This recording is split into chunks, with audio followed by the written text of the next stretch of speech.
আসন্ন ত্রয়োদশ জাতীয় সংসদ নির্বাচনকে সামনে রেখে মৌলভীবাজার ১ জুড়ি এবং বড়লেখা আসনে নির্বাচনী মাঠে তৎপরতা বেড়েছে। গণফ্রন্ট মনোনীত সংসদ সদস্য প্রার্থী শরীফুল ইসলাম জুড়ি উপজেলার ফুলতলা ও কলাবাড়ি এলাকায় ব্যাপক গণসংযোগ এবং পথসভা করেছেন। গণসংযোগকালে সাধারণ ভোটারদের মাঝে ব্যাপক উৎসাহ উদ্দীপনা লক্ষ্য করা যায়। এ সময় তিনি এলাকার উন্নয়ন এবং অবহেলিত মানুষের অধিকার আদায়ের প্রতিশ্রুতিও তুলে ধরেন। আলী ওবায়দ ইমনের প্রতিবেদনে থাকছে বিস্তারিত।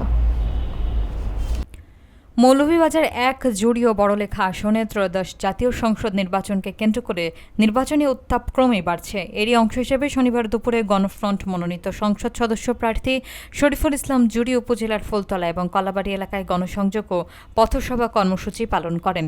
গণসংযোগ ও পথসভায় উপস্থিত সাধারণ ভোটাররা তাদের দৈনন্দিন সমস্যা, সুখ দুঃখ এবং এলাকার বিভিন্ন সংকটের কথা প্রার্থীর কাছে তুলে ধরেন।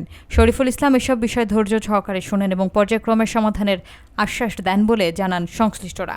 কর্মসূচিতে গণফ্রন্টের স্থানীয় নেতৃবৃন্দ, সামাজিক ব্যক্তিবর্গ এবং বিপুল সংখ্যক নেতাকর্মী ও সমর্থক উপস্থিত ছিলেন।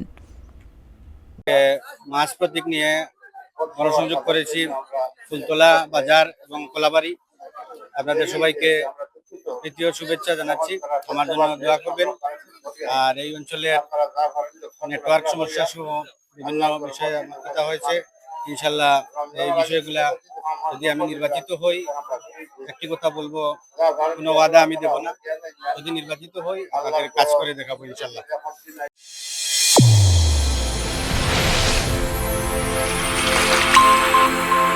চ্যানেল A1 হৃদয়ের স্পন্দন।